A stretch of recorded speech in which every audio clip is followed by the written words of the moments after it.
Hey, welcome to another episode of the Payment Ecosystem Podcast. Today we are speaking with Sagar Agarwal, who's the Senior Director of Product Management, and Aditi Olemann, the Director of New Initiatives at Cash Free Payments. And we get into a very, very interesting conversation with the both of them, where we talk about all the cool things that they've been involved with, especially given their roles at Cash Free, where they look at all sorts of new product lines, new initiatives, and pretty much building the way in which Cashfree is going into the future. But they also have very interesting personal backgrounds themselves. So I had a really fun time chatting with them. Let's jump right in and have the conversation. Hey, hi Aditi, hi Sagar. How are you guys doing today? Welcome to the show. Hey, Thank you thanks so for much. having us. Thanks a lot. Thanks for having us. It's great to have you guys here. And right off the bat, we've introduced you guys already to everyone listening in. But my first question, to you, Aditi, is actually to understand, you know, tell me something about your role here at Cashfree. I mean, what does the title Director of New Initiatives mean, especially in the context of what you do here? And tell us about some of these initiatives that you're working on. Sure, absolutely would love to. So, my role is a little bit of that of an entrepreneur within the organization. So, I basically work across, with people from across functions, from product to engineering to sales, to actually enable the go-to-market, to lead the go-to-market for some of our strategic initiatives, to make them into a big business opportunity for the company. So, it's a job that I love because I feel that it really helps me with the entrepreneurial bug that I have, and yet Mm-hmm. helps me understand how, at a growth stage in a company, how do we look at diversifying our portfolio and building new businesses that can scale. In terms of some of the new things that we are working on, or at least that I am working on right now, one is, we are building the lending infrastructure 2.0, the lending payment infrastructure 2.0 for digital lenders. That is one space which has been moving at a breakneck speed, and we want to be, the players that fuel that. The second initiative that we are working on is enabling, wallet as a service to redefine the way consumers interact on the refund, reward, loyalty, etc. For online businesses. So those are two of the initiatives. So there are a lot more happening, but just wanted to mention a couple. Sure. Sure. No, thanks for that. I mean, they definitely sound like absolutely cool new things which are a little bit different from the standard concept of just pure play payments that we all probably assume a company like Cashfree does. And I'm going to come back to you on that. In the meanwhile, Sagar, I mean, again, you're sort of like a multitasker given your role. You've worked across platform growth, new initiatives. Tell us a little bit about what your day to day is like. Uh, hey, thanks for having us on your podcast. Um, See, in my role, at least on the platform side, what we basically try to do is we try to enable uh, all the products that we're trying to, build in our organization. So everything that we do on the platform side is like intermeshed with everything else in the organization. So um, it allows me in general to like get like a very good sense of like what we're trying to do across the board. Mhm. Very good sense. On the growth and new initiative side, we try to build new things. Like Aditi is leading one of the new initiatives. I also lead some new initiatives in the organization. And typically, most of the work that we do is so intermeshed. I get to talk to most of the stakeholders across the board, even like outside product and tech. So you get like a good sense of is the organization really aligned to what we're trying to do, Hmm. because everybody has their own you know ways of working, styles of working, and things that they're trying to chase. So you get like a good sense of where the organization is Right. aligned and not aligned, and then like work and take that as feedback to the management, and like try to fix some directions in which we need to like organize ourselves better. Wow. So, So yeah. in both your capacities seem obviously very, very strategic, when it comes to new things that the company is going to do, and you're pretty much at the forefront of what Cash Free as an organization maybe is getting into next. But if I have to step back and maybe again ask you first, Aditi, what's the background on your personal journey that sort of led you to this role or led you here? Could you tell us a little bit about what you were doing before this, and everything else that you've done in your past stints? Sure, absolutely. Would love to do that. So I've had a pretty colorful experience in my past. Worked across industries, donned different hats. I started my career in strategy, working in Tata Sons, which is the holding company of Tata Group. So a lot of exciting stuff there, understanding how different businesses work across different industries within the Tata Group. Spent more than 4 years there. After which, again, did a corporate strategy stint, this time in pharma. So, again, a Hmm. different industry completely. Understanding, so this is a company called Roche Pharmaceuticals. Understanding how a new pharmaceutical business, setting shop, doing the 0 to 1 go to market, which is very exciting. Of course, Roche itself is a large organization, but we were doing a 0 to 1 for a lot of new things for India. So that was a stint in Roche. After which the entrepreneurial bug hit me, so I decided to start up in the B2B AI space. Dabbled Hmm. my hands there. Again, sort of building the business, looking at the marketing, sales, and go to market for that. Post which, fintech was very exciting for me. I wanted to try something out there, and the initial thought process was to start something on my own. But then, when I realized that Cash Free A is at a stage where it's at a very interesting stage, and there is a need for entrepreneurs to join and really take it to the next level. It really excited me, and so here I am. It's Wonderful. been more than a year at Cash Free, and a great year. Wonderful. I mean, and of course, I want to dig deeper into a little bit of that as well, what you did before. But Sagar, same question to you. What's your story been like? Actually, my story is going to sound similar to Aditi's in terms of the whole entrepreneurial aspects. So my entire journey, my entire career is in tech startups, Hmm. and most of it has been in the B2C space. So early in my career, I was like so highly fixated on like doing my own thing, and I would bootstrap a startup and run that for some time, as long as I would have some cash in my hands, and when that would get over, I would take a job and try to save some money, and when that would happen, I'll leave the job and do another startup. So Wow. after I did that 3 times, I decided, okay, fine. I mean, this seems like a lot. Maybe I should like just stick to like doing some jobs for a while. So that happened. And to be honest, that kind of like worked out pretty well for me over the last few years, because I think luckily all the roles that I've been doing, after my entrepreneurial whatever, is they have themselves been very entrepreneurial in what they asked Right. me to do. Like for Right. example, at Ola, I was leading Ola Auto, and like it was very at the nascent stage, and that grew like 20x, 30x in the time I was there. It was very exciting. Then moved to Swiggy for a while. I was leading one of the new initiatives for them. In my last stint, I was at ShareChat heading growth for them. So all of these roles were very new in themselves, and Right. very challenging for me to be able to create any impact. Uh, so yeah, luckily, I've not missed the startup journey while working at startups. And even Nice. at Cash Free actually happens to be my first B2B and first fintech.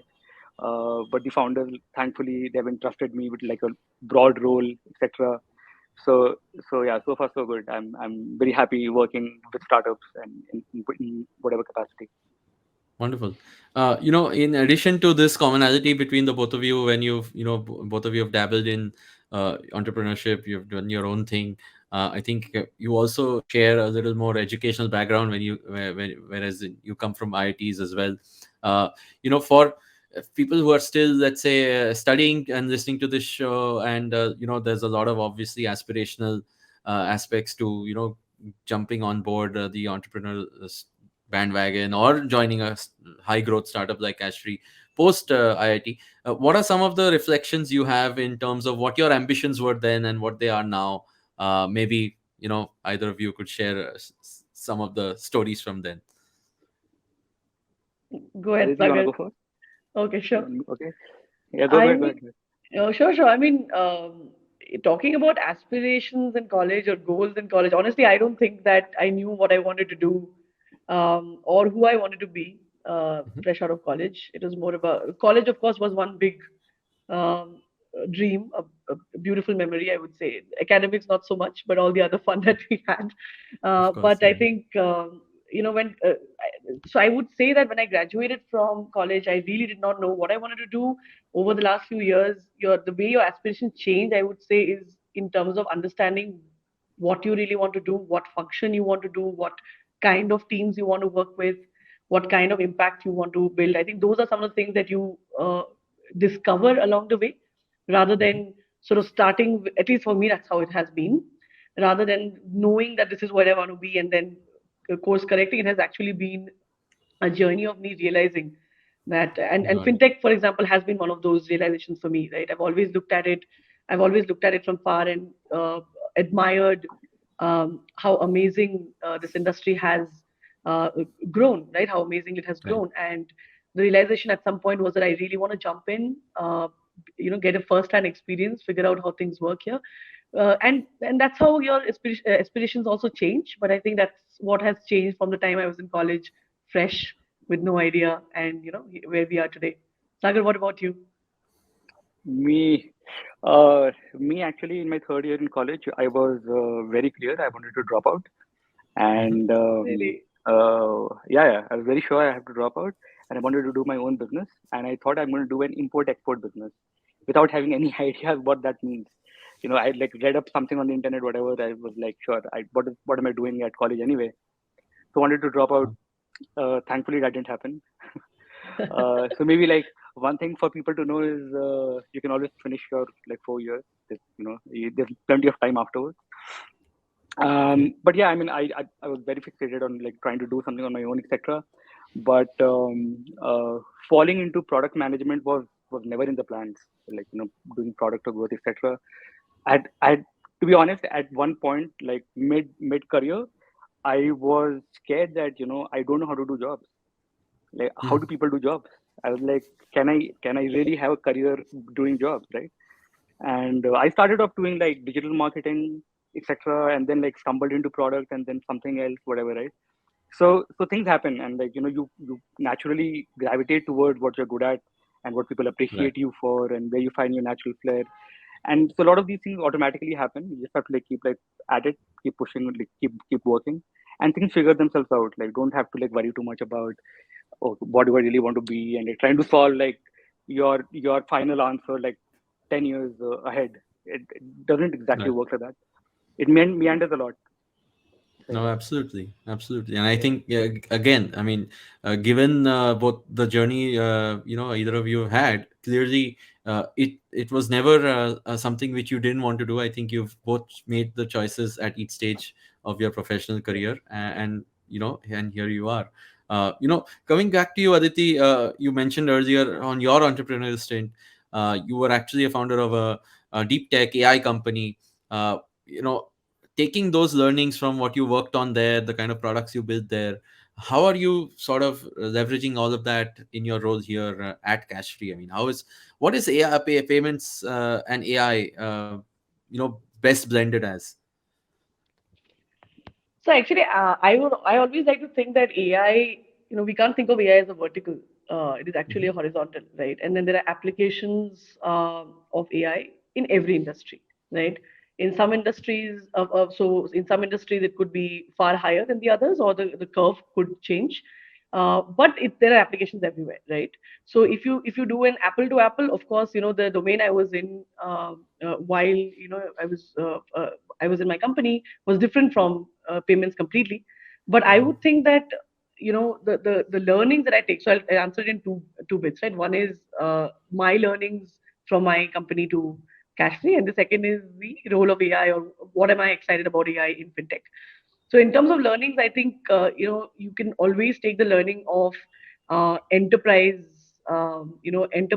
growth and enterprise selling to enterprises, which was what I Mhm. was doing there, to Cashfree, because even Cashfree is a company where we have a strong enterprise suite. So how do you Right. sort of sell a new product to enterprise, how do you build that brand while you are building, a new product, right? How do you build that credibility? I think that has been a learning I've been able to translate laterally quite a bit, while keeping the fundamentals always in place, right? Validate, but also try to sort of build the brand as you go, right? Because it's really important in enterprise.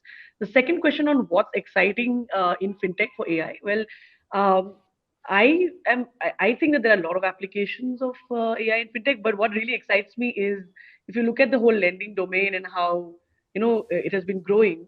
There's a very significant role that AI can play even in terms of enabling better credit underwriting, right? Figuring out or actually tapping into a base that today, let's say, the methods that we have may not suffice, right? Mm-hmm. So I think that is super exciting for me, and I want to see how that plays out.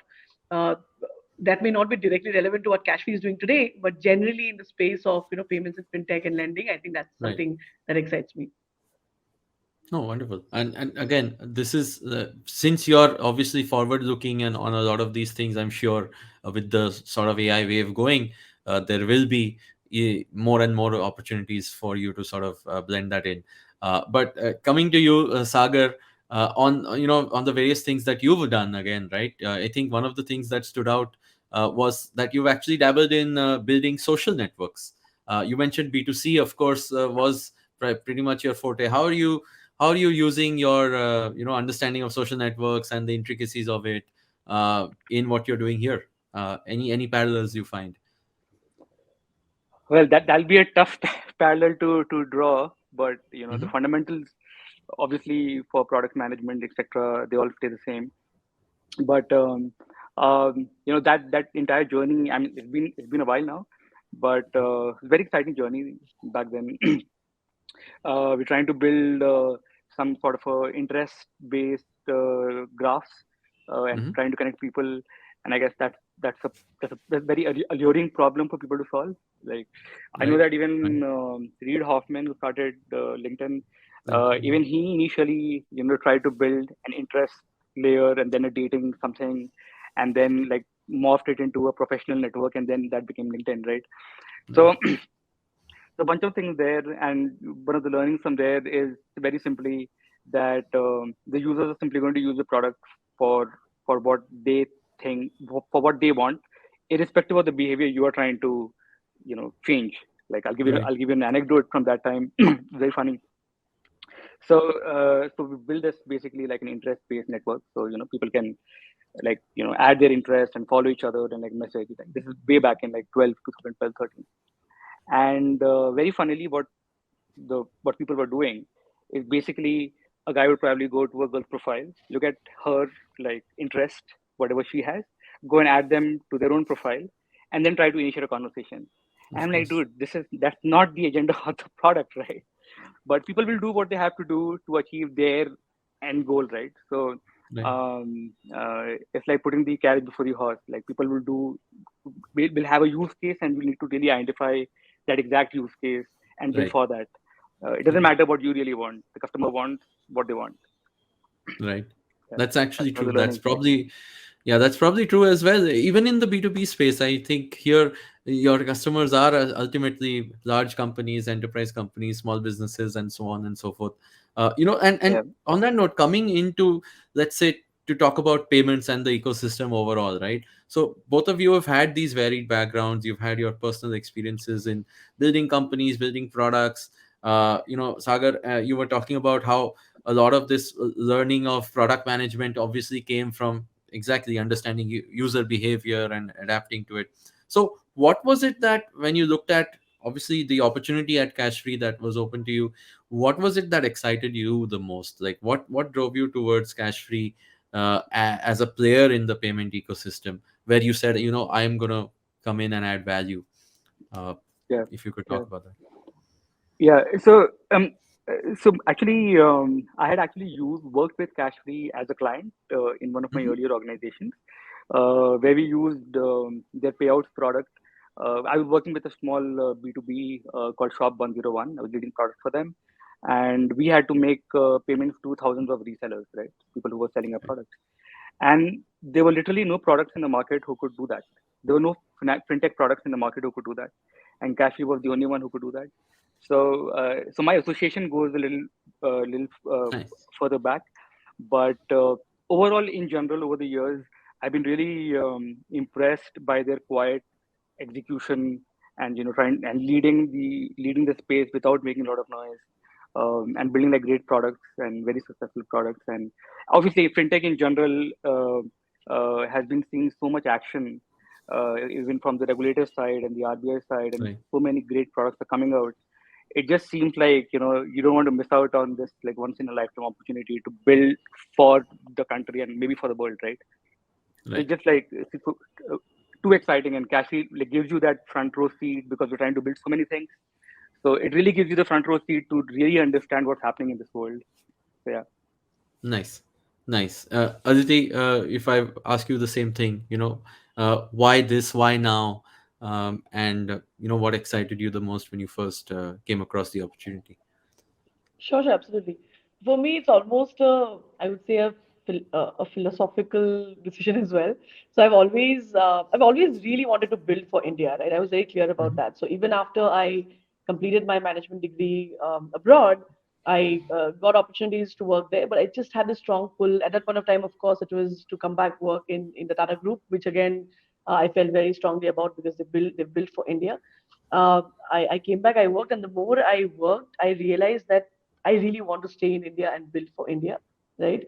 And what are the exciting things that are happening? What is the backbone of India's economical growth, and it's payments, right? So Right. eventually, I came to a point where I realized you have to be in this space. I mean, the things that are happening, right? If you see it from the outside, you see every few months RBI will come up with something innovative.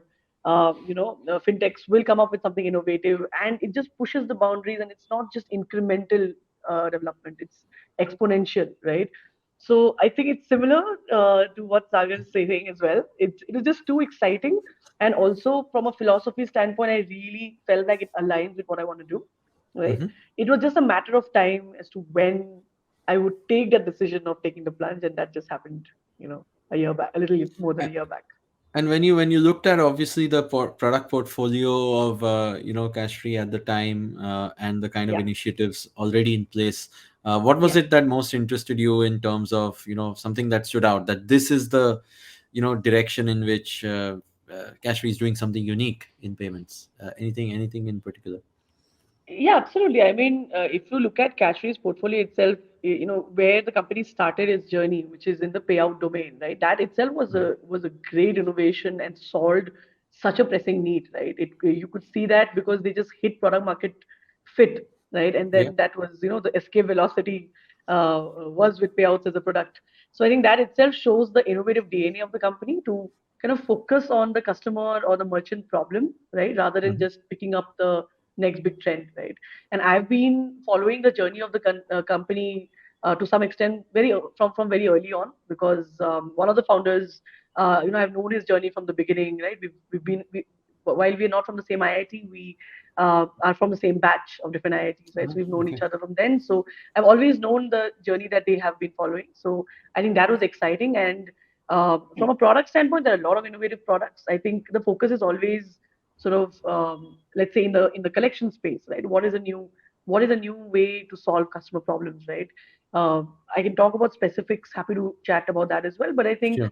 uh, that's what really is exciting, the customer centric problem solving methodology that the company has. I've seen it from the outside, but now I'm seeing it from the inside, and that's what excites me. No, wonderful. And again, like, given the fact that both of you are leading so many of these new initiatives, and building and scaling the company up, I'm sure you'll only add more and more to what Cashfree is already doing. One of the things I think either of you mentioned and is pretty well established in the payment space, you mentioned, like, building for payments, building in India requires you to sort of not just adhere to, let's say, regulatory aspects, and things that might change in the external ecosystem, but also to be a very also to be a very I would say collaborative player in the space, right? You have to build with partners, you have to build with build for businesses. Obviously, you have to uh, to scale your products or to get your products the right distribution, you probably have to collaborate and partner with a lot of organizations. uh, is there anything in that space, maybe I'll ask you, Sagar, that you guys have built, any unique collaborations that are currently ongoing or coming up? Right. Um, I'll actually share something more interesting that I find very unique with fintech. I've not seen with any other domain. Is that in fintech you regularly work with your competitors? Hmm. Like you Very literally interesting. regularly work with your competitors, and sometimes you are giving them your API, sometimes you're using their APIs, and you'll have some agreement or whatever.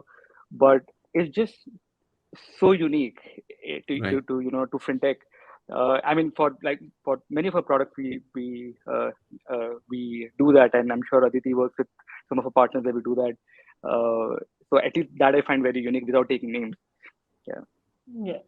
No, I mean that's so true. In fact, I feel that for other industries, collaboration is an activity that they have to do. For fintech, it's Hmm. like the default. You necessary. Yeah, you yeah, have to collaborate to build your business, right? Whether it is with your banking partners, whether it is with network partners, whether it is with other fintechs, you just have to. That is your default, and it's a Yeah, great learning I agree. because people preach about. Open source and how you should really be collaborating, but fintech is just that is the de facto. You have to do that, or else you cannot build in a vacuum, right?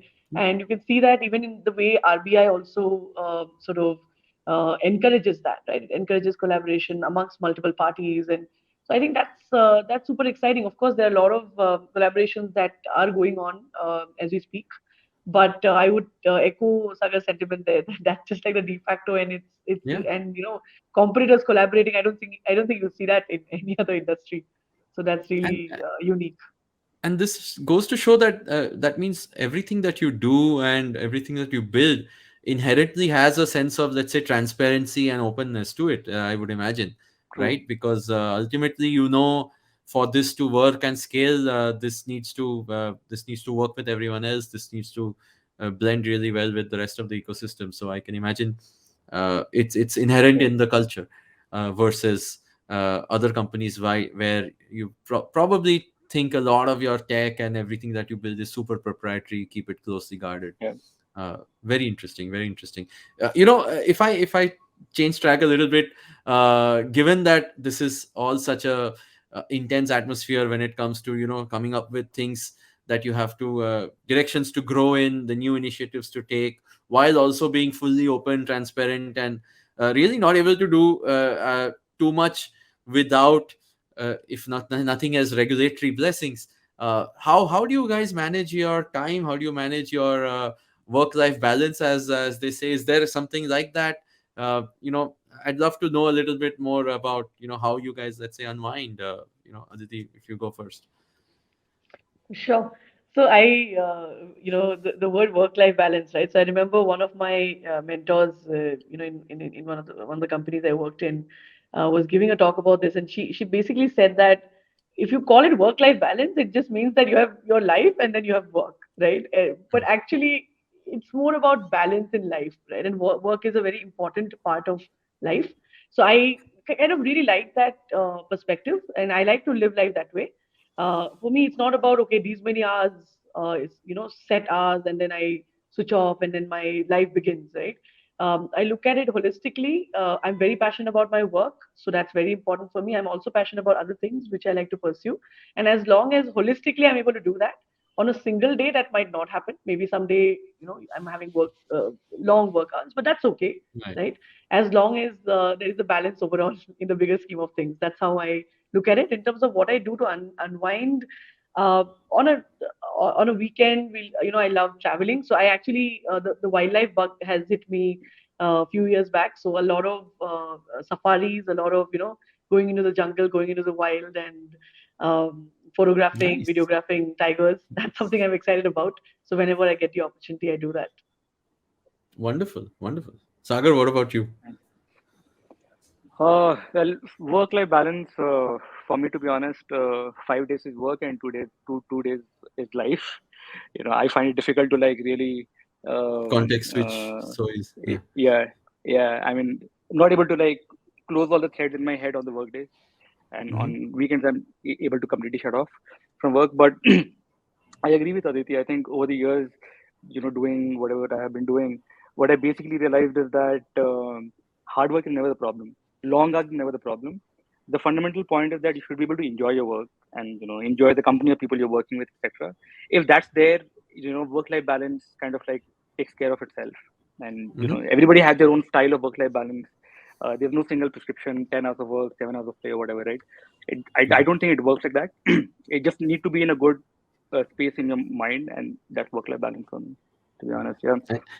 And if you look Um, at like what how do you indulge when you let's say on the weekend? Is it books, is it music, is it travel like Aditi mentioned, is there anything else, or a yeah. recommendation for anything like that which something you found interesting? Uh, Nothing fancy here. I mean, lately we have been going a lot on a lot of these treks in Bangalore. So I stay in Bangalore. Mm-hmm. A lot of these treks all around Bangalore. You can drive for like 2 hours, climb up a small hill, and chill there for a few hours. And night falls, Nice. and you can come down and drive back. So we do that, and of course, like music and like hanging out with friends and like playing poker sometimes or whatever. So reading something, Nice. basic stuff. Yeah. It's customary for me to ask if you guys listen to podcasts, and now that you guys are on one, and if you do, then if you have a favorite, or have you not yet indulged so much? Uh, I can go first. So podcast, I would say for people who are product enthusiasts, Lenny's podcast is a good one. They invite a lot of like who's who of the valley, and a lot of like the conversations are typically not spoken of enough. So on that is one, and the other one I've recently found, which I find really interesting, and I highly recommend it, is it's called Huberman's podcast. All right, Sagar, thanks for sharing that. Aditi, what about yourself? Podcast recommendation, if you have one. I'm actually not a podcast person yet. I'm really Mm-hmm. planning to do that. I can definitely recommend the last great book that I read. If people haven't, so I really loved the Netflix story that will never work by one of its co-founders. I think really insightful. Again, really gives you a lot of inspiration of on how at every step of the journey they almost were at the brink of failure at times, and then how they pivot Mm-hmm. and how they turn around things. So I think that was super exciting. Would love recommendations from you if there are any good ones that I can start on podcasts. Oh, wonderful! I mean, yes, it's always my job to get people into listening to podcasts. So, but I'll do that after this show. And the first one probably should be the payments ecosystem podcast that Absolutely, you're yes. listening to. We've had some great speakers already. So, Yeah. on that note, coming back to, let's say, just for everyone else who's been listening in so far, to get a sense of, let's say, the culture and the fun that you guys have at Cash Free, why they should look at Cash Free as some place they might want to choose in their career. uh, Tell us, why do you think fintech is the future? Why is it a great time to be in payments, and of course why is it a great time to be in Cash Free for someone looking to join? Aditi, you can go if you want first. Sure. So, why fintech and payments? I think, like we mentioned, during the conversation, it's just you got to be part of this revolution, right? It got to be part of what this industry is doing, how it's really growing, not just internally but externally, like helping other industries grow, right? So I think the kind of growth, and we talk about the slowdown across the board for the last 1 year or in 2023. But I think in the medium and long term, Hmm. there is just no two ways about it. Fintech is growing, payments is growing, right?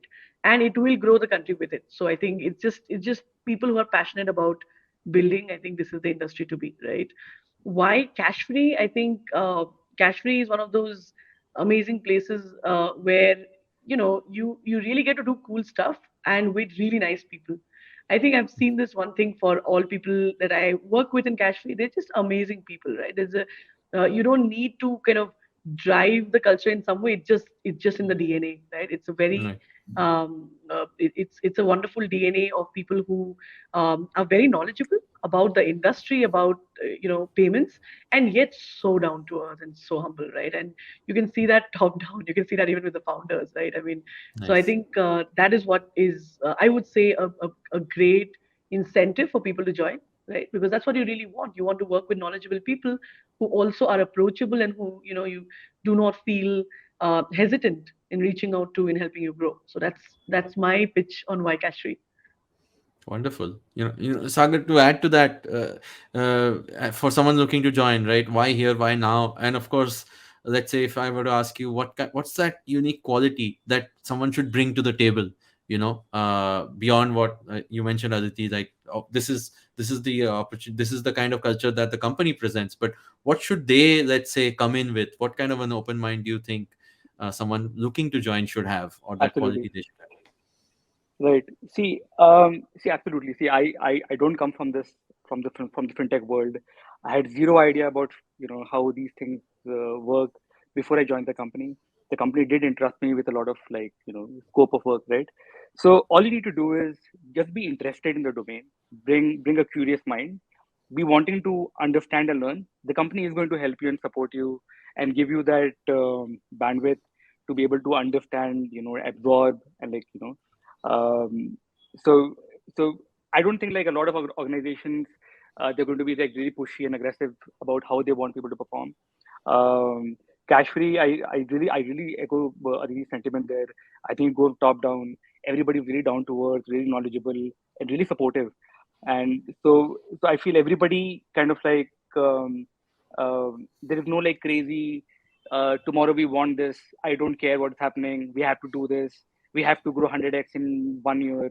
There's no like crazy discussions happening. Everything seems like very logical, and the people you're working with are like you said, they're very nice, very down to earth. So it's a very easy place to fall in love with. No, wonderful. And you guys have both spent some time here so far. Obviously, you've shared so much of your learnings from, why you personally chose to be here. What is, like, if you want to leave it with one sentence from either each of you, uh, what is that one learning that you want to give to people who are listening in today? That this is the reason to be here. Sorry, you wanna go? Uh, I don't know. Stay hungry, stay foolish, join cash free. Nice. I uh, I would probably say, especially for the payments and fintech, enthusiasts and people who want to be in the space, I'd really say build for the long term, because here you cannot build for the short term. You might, but then Right. it's not going to last, right? So build for the Right. long term, whether you're an entrepreneur or somebody working, in a fintech, right? Think long term. Everything has to be long term in this industry. No, thank you for that. And again, for all the points we spoke about today, whether it was uh, not just the personal journeys, very interesting stuff that you both have done, and in spite of which you're here to do even better new things for cash free and the payment ecosystem at large. To the fact that the industry is unique in so many ways, that it's at the forefront of technology. It's a huge enabler for the rest of the startup ecosystem. It's an enabler for the digital revolution, for overall economic growth. I mean, I think it's a super critical cog in pretty much everything in the way the country runs. And on top of that, it's designed to be a transparent, build in public or build openly sort of a domain. So very, very interesting. I think that's why we are here. That's why we're talking about payments. That's why we're doing this podcast. And thank you to the both of you for adding so much to it today. Aditi, Sagar, I had a great time. Thank you so much, and I'm sure everyone Thank you listening so much. in did as well. Thank you so much. We had fun too. Yeah, yeah. Likewise. Thank you so much. Right.